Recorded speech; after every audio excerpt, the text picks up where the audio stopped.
তো কোন মুসলমানকে যদি আপনার ক্ষমতা থাকে নামাজ পড়তে বাধ্য করার, আপনি সেই ক্ষমতা প্রয়োগ করে তাকে নামাজ পড়তে বাধ্য করতে হবে। আপনি বাপ হিসেবে সন্তানদেরকে নামাজ পড়তে বাধ্য করবেন, উস্তাদ হিসেবে শিক্ষার্থীদেরকে নামাজ পড়তে বাধ্য করবেন। ইভেন আপনি যদি কোন প্রতিষ্ঠানের সর্বোচ্চ ক্ষমতার অধিকারী হয়ে থাকেন, সেই ক্ষমতা প্রয়োগ করে আপনি আপনার প্রতিষ্ঠানে এই বিধান, এই সার্কুলার জারি করতে পারেন, আমার প্রতিষ্ঠানে চাকরি করতে হলে, আমার প্রতিষ্ঠানের সুবিধা ভোগ করতে হলে 5 ওয়াক্ত নামাজ যথাসময়ে আদায় করতে হবে। ইসলাম পরিষ্কার বলে দিয়েছে, আলা কুল্লুকুম রাইন ওয়া কুল্লুকুম মাসউলুন আন রাইয়াতিহি। প্রত্যেকে দায়িত্বশীল।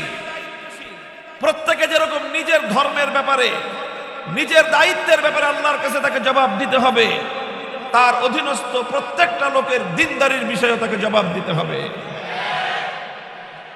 নিজে নামাজ পড়লেই শুধু হবে না, একজন বাবাকে নিজের প্রত্যেকটা সন্তানের নামাজের হিসাব আল্লাহর কাছে দিতে হবে। নিজে রোজা রেখে নিজে হাজি, ডবল হাজি, ট্রিপল হাজি, বছর বছর হাজি, প্রতি বছর ওমরা হাজি, এগুলো করে মনে করে যে দায়িত্ব শেষ, অথচ ছেলে পেলেরা দিনদারি পালন করে না, মেয়েরা পর্দা পুশিদা করে না, মনে করছে বছর বছর হজ করলেই বুঝি আল্লাহ পাক জান্নাতের ওই পারে নিয়ে ফেলা দিবেন তাহলে। হ্যাঁ, আপনি হজ করেন, ভালো কথা, ব্যক্তিগত আমল করা অবশ্যই নেক কাজ, কিন্তু ব্যক্তি নিজে যেরকম তার নিজের আমলের জন্য আল্লাহর কাছে জবাব দিতে হবে, নিজের অধীনস্থ প্রত্যেকটা লোকের আমলের জন্য তাকে আল্লাহর কাছে জবাব দিতে হবে। কারখানার মালিক যদি সুযোগ থাকে, প্রতিষ্ঠানের কর্মকর্তা তার যদি অবকাশ থাকে, তার হাতে যদি ক্ষমতা থাকে, সেই ক্ষমতা প্রয়োগ করে প্রত্যেক ইমানদারকে ইবাদতের জন্য, নামাজের জন্য, আল্লাহর হুকুম পালন করার জন্য সক্ষমতা থাকলে বাধ্য করাই দায়িত্ব। সার্কুলার জারি করতে হবে যে আমার অফিসে চাকরি করতে হলে নামাজ পড়তে হবে।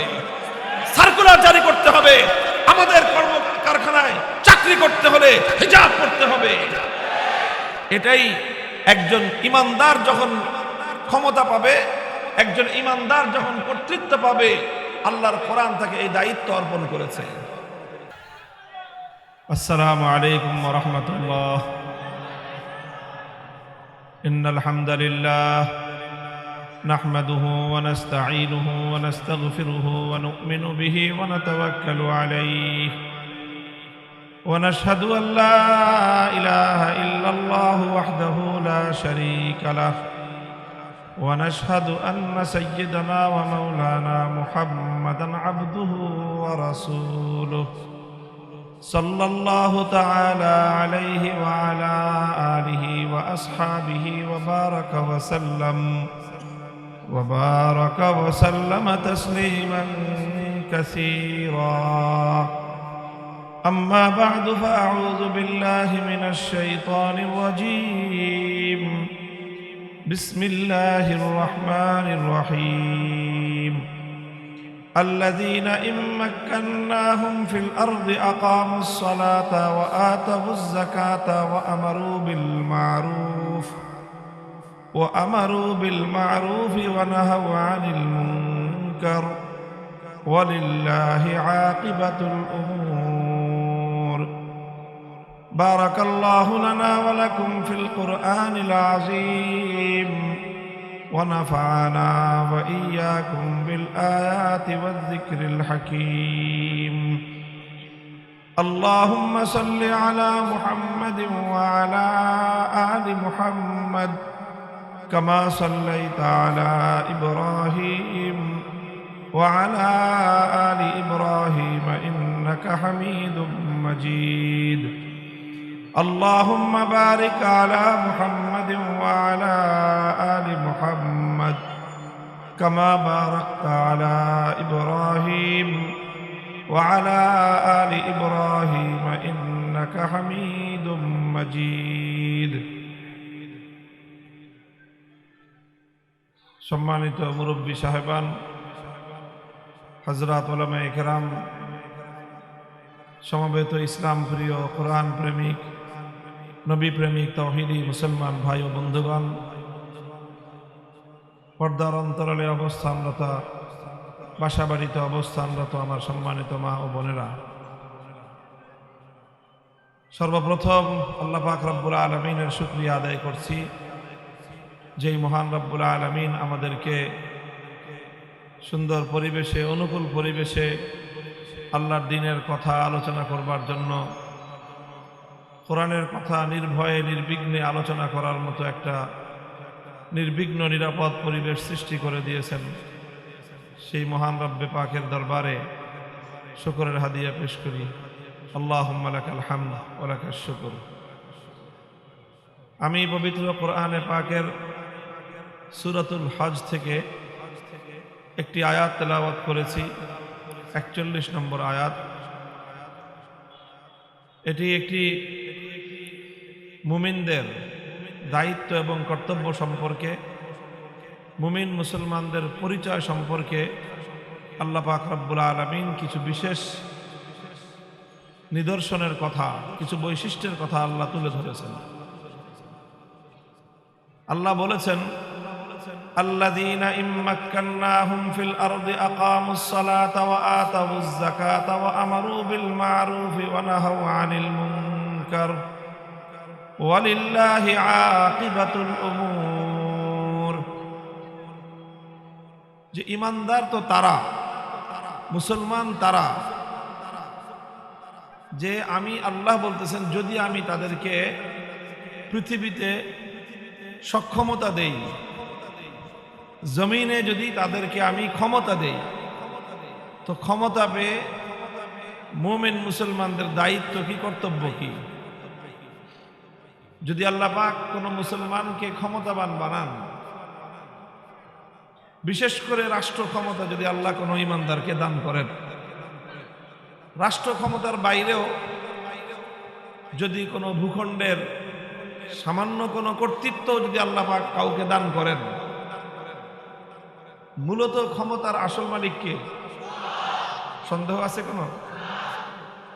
ক্ষমতা, কর্তৃত্ব, এটা তো একমাত্র আল্লাহ পাক রব্বুল আলামিনেরই মালিকানাধীন বিষয়। আল্লাহ পাক রব্বুল আলামিন অনুগ্রহ করে এক এক সময় এক একজনকে সেই কর্তৃত্ব এবং ক্ষমতা থেকে কিছুটা অংশ আল্লাহ দান করেন। অনেককে আল্লাহ পাক রব্বুল আলামিন পরীক্ষায় লিপ্ত করার জন্য এই ক্ষমতা এবং সক্ষমতা আল্লাহ দান করেন। আল্লাহ দেখতে চান যে ক্ষমতা পাওয়ার পরে, কর্তৃত্ব পাওয়ার পরে আল্লাহর বান্দাদের আচরণ কেমন হয়, এটা আল্লাহ দেখতে চান।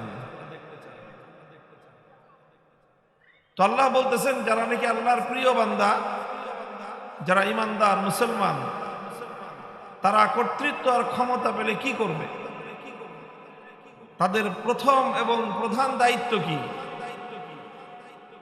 আল্লাহ বলতেছেন, প্রধান দায়িত্ব হলো আকামুস সালাতা ওয়া আতাউয যাকাতা ওয়া আমারু বিল মা'রুফি ওয়া নাহাউ আনিল মুনকার। চারটা দায়িত্বের কথা আল্লাহ এখানে উল্লেখ করেছেন। প্রথম দায়িত্ব হলো যে তারা সালাত কায়েম করবে, নামাজ কায়েম করবে। এটা হলো ঈমানদার ক্ষমতাবান ব্যক্তির প্রথম দায়িত্ব। দ্বিতীয় দায়িত্ব হলো আতাউয যাকাত, যে তারা যাকাতের বিধান বাস্তবায়ন করবে। তৃতীয় দায়িত্ব হলো আমারু বিল মা'রুফ, তারা সৎ কাজের আদেশ দিবে। 4 নম্বর দায়িত্ব হলো ওয়া নাহাউ আনিল মুনকার, সকল অন্যায় এবং যে রাষ্ট্র ক্ষমতা যদি মুসলমানদের হাতে আসে, মুসলমানরা যদি রাষ্ট্র পরিচালনা করে, একটা ধারণা দেয় যে নামাজ এটা তো একটা ব্যক্তিগত বিষয়। কথা খুব খেয়াল করেন, এই ধরনের কথা সবসময় আমরা আলোচনা করবার মতো উন্মুক্ত পরিবেশ পাবো না।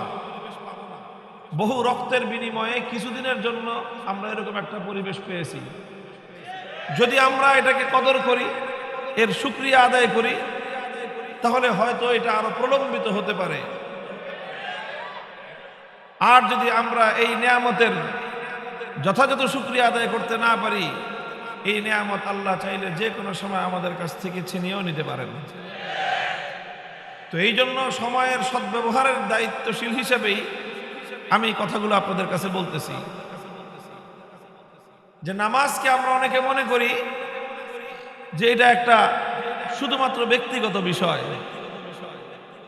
যদি কোনো ব্যক্তি চায় নামাজ পড়বে পড়বে, কেউ যদি না চায় পড়বে না। কেউ নামাজ পড়তে না চাইলে তার উপরে কোনো চাপাচাপি করা, বাধ্য করার কোনো সুযোগ নাই, এটা অনেকের ধারণা।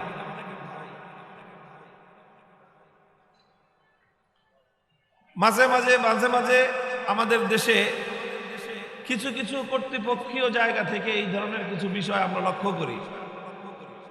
অনেক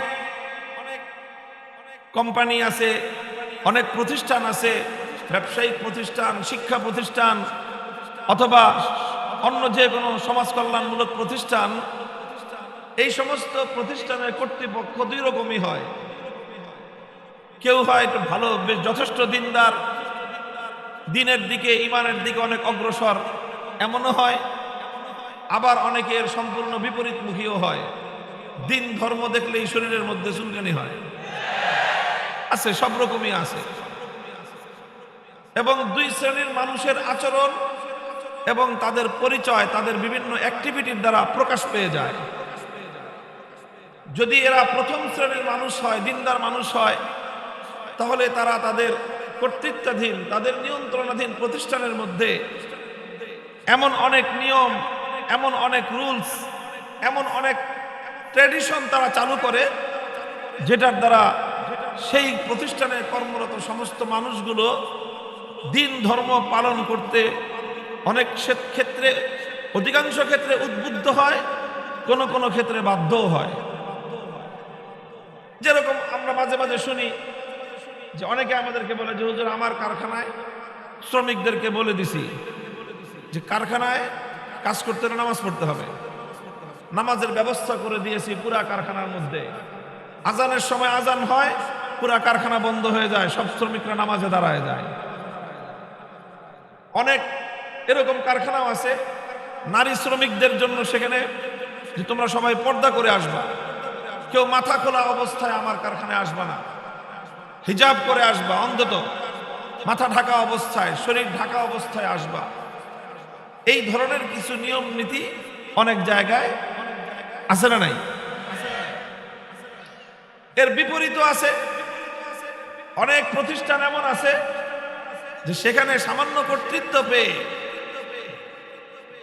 তারা এরকম নিয়ম জারি করে দেয় যে এখানে কোনো মহিলা, কোনো মেয়ে হিজাব পরে আসতে পারবে না। আছে না নাই? মাঝে মাঝে এই ধরনের চিত্র, এই ধরনের সংবাদ আমরা দেখি, শুনি, খবর পাই।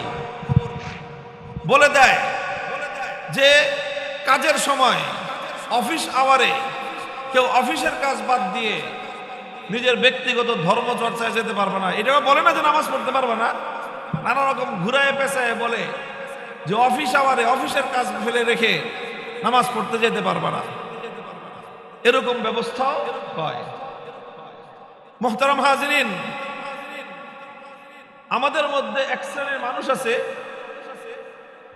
বরং আমাদের এই সমাজে বর্তমানে অধিকাংশ মানুষের, ভালো মানুষদের কথা বলতেছি, তাদের টেন্ডেন্সি হলো এই যে ভাই, ধর্ম পালন করাটা প্রত্যেকের যার যার ব্যক্তিগত ইচ্ছার বিষয়, এটা নিয়ে কারো উপরে প্রাতিষ্ঠানিক কোনো চাপাচাপি করাটা ঠিক না, এইরকম ধারণা অনেকে রাখে। কথা বলেন ঠিক না বেঠিক?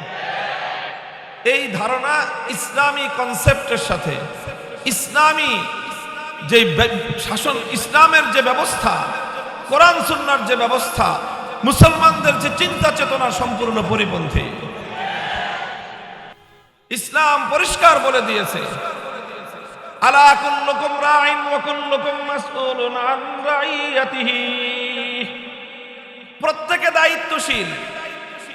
প্রত্যেকে যেরকম নিজের ধর্মের ব্যাপারে, নিজের দায়িত্বের ব্যাপারে আল্লাহর কাছে তাকে জবাব দিতে হবে, তার অধীনস্থ প্রত্যেকটা লোকের দিনদারির বিষয়ে তাকে জবাব দিতে হবে। নিজে নামাজ পড়লেই শুধু হবে না, একজন বাবাকে নিজের প্রত্যেকটা সন্তানের নামাজের হিসাব আল্লাহর কাছে দিতে হবে। নিজে রোজা রেখে নিজে হাজি, ডবল হাজি, ট্রিপল হাজি, বছর বছর হাজি, প্রতি বছর ওমরা হাজি, এগুলো করে মনে করে যে দায়িত্ব শেষ, অথচ ছেলে পেলেরা দিনদারি পালন করে না, মেয়েরা পর্দা পুশিদা করে না, মনে করছে বছর বছর হজ করলেই বুঝি আল্লাহ পাক জান্নাতের ওই পারে নিয়ে ফেলা দিবেন। তাহলে হ্যাঁ, আপনি হজ করেন ভালো কথা, ব্যক্তিগত আমল করা অবশ্যই নেক কাজ, কিন্তু ব্যক্তি নিজে যেরকম তার নিজের আমলের জন্য আল্লাহর কাছে জবাব দিতে হবে, নিজের অধীনস্থ প্রত্যেকটা লোকের আমলের জন্য তাকে আল্লাহর কাছে জবাব দিতে হবে। কারখানার মালিক যদি সুযোগ থাকে, প্রতিষ্ঠানের কর্মকর্তা তার যদি অবকাশ থাকে, তার হাতে যদি ক্ষমতা থাকে, সেই ক্ষমতা প্রয়োগ করে প্রত্যেক ইমানদারকে ইবাদতের জন্য, নামাজের জন্য, আল্লাহর হুকুম পালন করার জন্য সক্ষমতা থাকলে বাধ্য করাই দায়িত্ব। সার্কুলার জারি করতে হবে যে আমার অফিসে চাকরি করতে হলে নামাজ পড়তে হবে, সার্কুলার জারি করতে হবে আমাদের কারখানায় চাকরি করতে হলে হিজাব পড়তে হবে। এটাই একজন ইমানদার যখন ক্ষমতা পাবে, একজন ইমানদার যখন কর্তৃত্ব পাবে, আল্লাহর কোরআন তাকে এই দায়িত্ব অর্পণ করেছে। আমাদের যেই ধারণাটা সমাজে স্বাভাবিকভাবেই সকলের মধ্যে আছে, যেই ধারণাটা আমরা, যেই কনসেপ্টটা সমাজে, আমাদের সমাজে ব্যাপকভাবে মানুষ লালন করে, সেটা হলো কি, আবার বলছি, সেটা হলো কি যে ধর্ম ভাই ব্যক্তিগত যার যার বিষয়, এটা নিয়ে কেউ কারো উপরে চাপাচাপি করবেন না। এইরকম এই জাতীয় ধরনের মানসিকতা আমাদের মানুষের মধ্যে আছে না নাই? এই মানসিকতাটা ইসলামের দৃষ্টিতে একটা বিভ্রান্ত চিন্তা। ইসলামের দৃষ্টিতে আমি বলছি এটা একটা ভ্রান্ত চিন্তা। এই মানসিকতা আমাদের মধ্যে আসছে কোত্থেকে?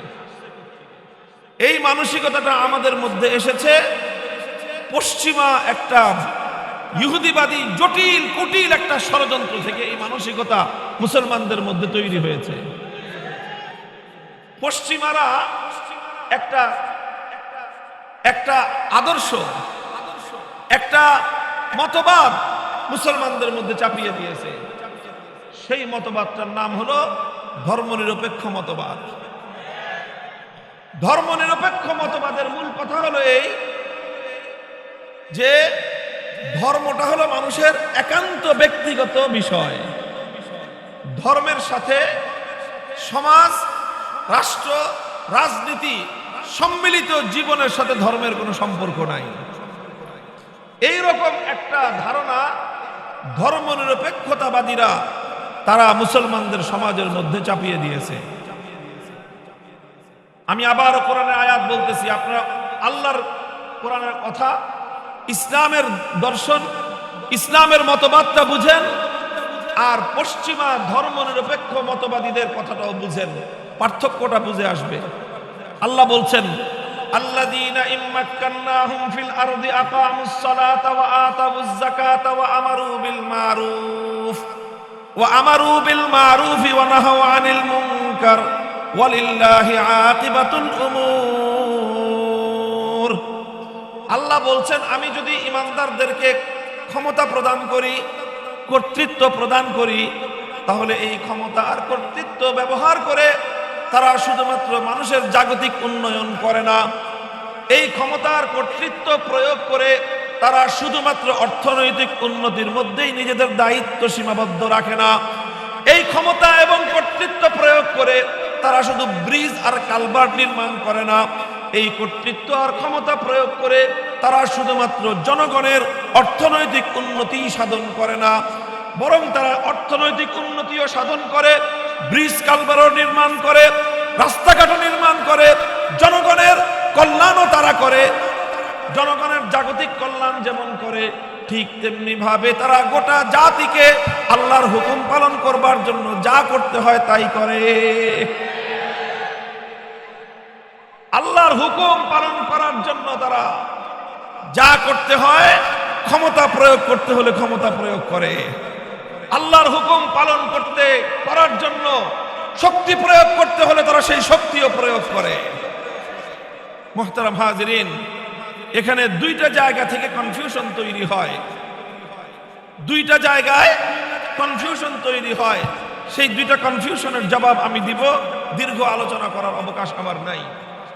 একটা কনফিউশন হলো, তাহলে এই যে হুজুর কোরআনে পাকের মধ্যে যে কিছু আয়াত আছে, যার যার ধর্ম তার তার কাছে, তোমার ধর্ম তুমি পালন করো, আমার ধর্ম আমি পালন করি, ধর্মের মধ্যে কোনো জবরদস্তি নাই, এই জাতীয় কথা আছে না নাই? লা ইকরাহা ফিদ্দীন, ধর্মের মধ্যে কোনো বাধ্যবাধকতা নাই।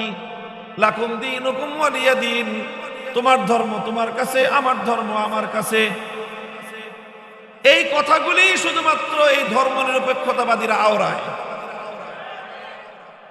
শেখ হাসিনা 15 বছরে লাকুম দীনুকুম ওয়ালিয়া দীন কতবার পড়ছে?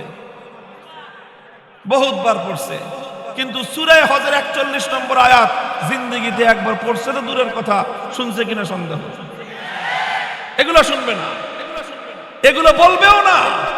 শুধু বলবে তো নাই, এগুলো যারা বলতে চাইবে তাদের কণ্ঠরোধ করবার চেষ্টা করবে।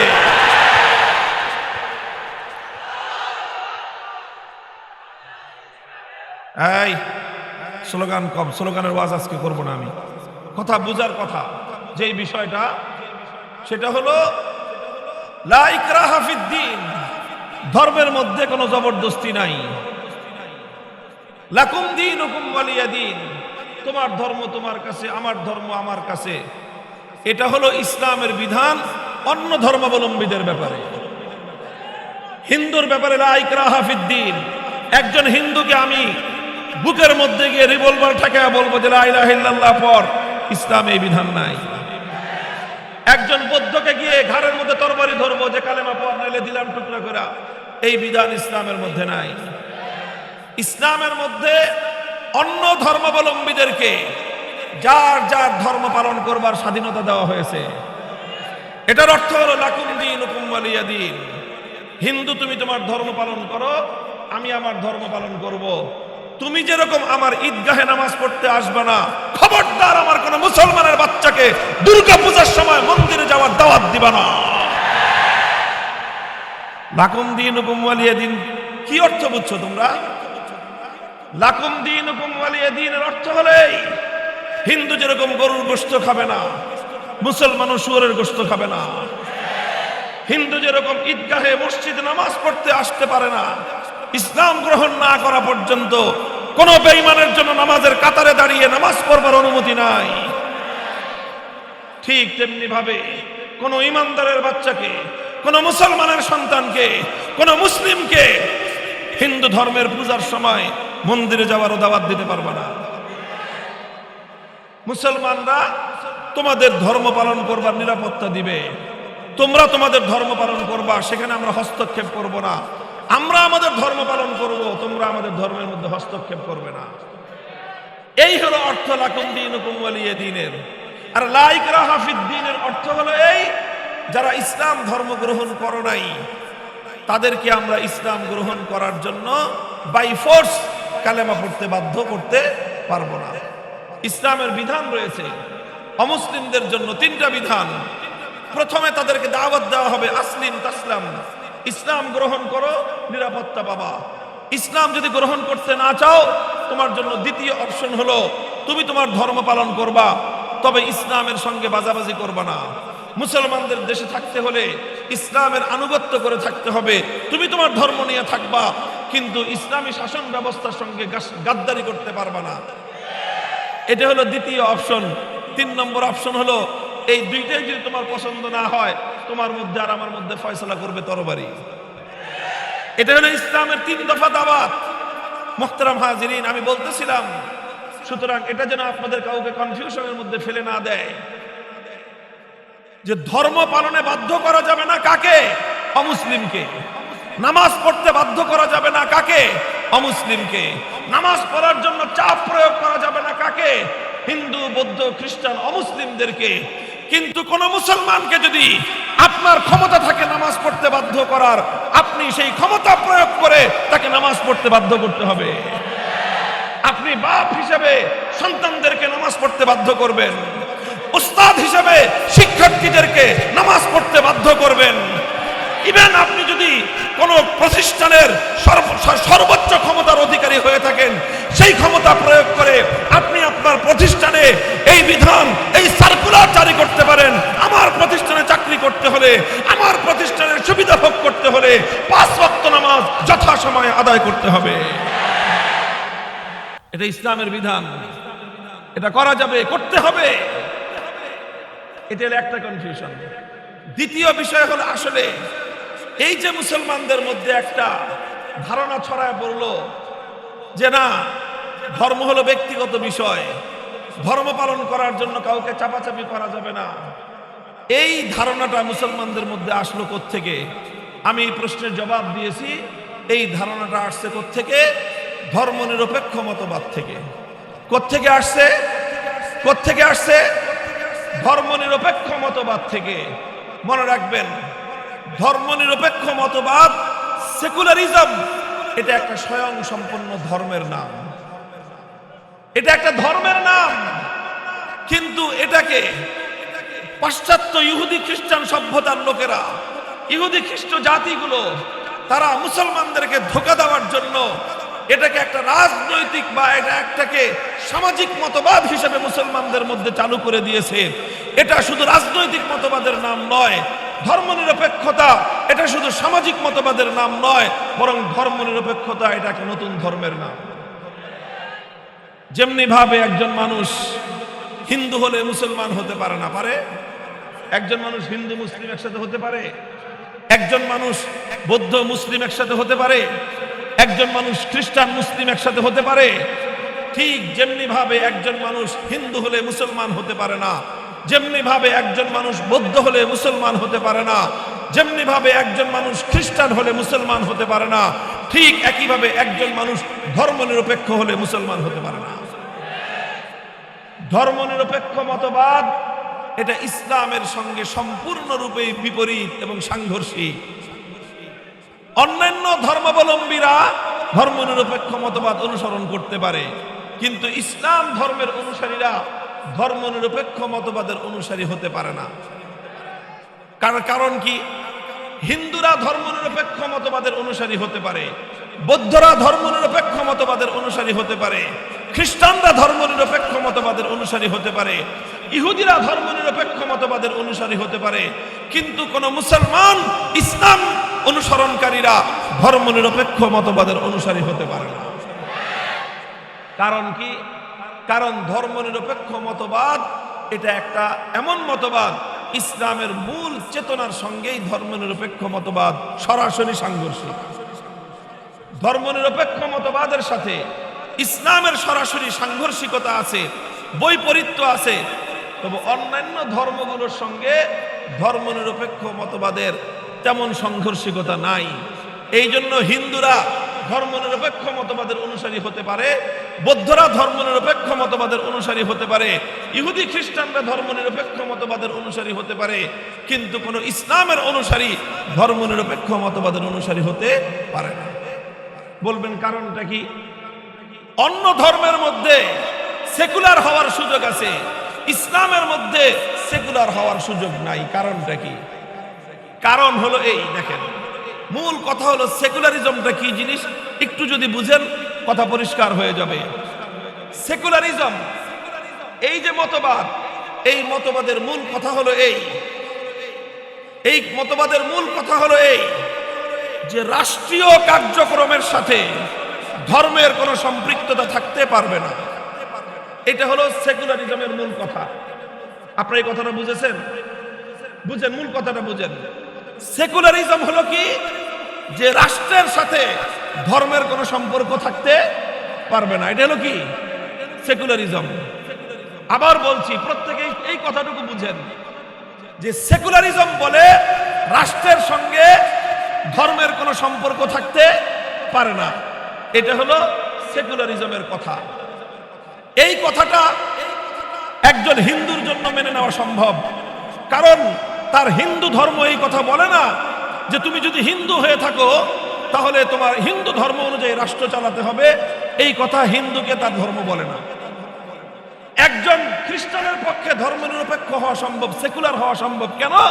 কারণ খ্রিস্ট ধর্ম একজন খ্রিস্টানকে এই কথা বলে না যে তোমার রাষ্ট্রকে তুমি ধর্ম অনুযায়ী চালাও। একজন বৌদ্ধ বা ইহুদির পক্ষে ধর্মনিরপেক্ষ হওয়া সম্ভব। কেন সম্ভব? কারণ তার ধর্ম তাকে এই কথা বলে না যে তুমি তোমার ধর্ম অনুযায়ী রাষ্ট্র চালাও। কিন্তু একজন মুসলমানের পক্ষে সম্ভব না। কেন?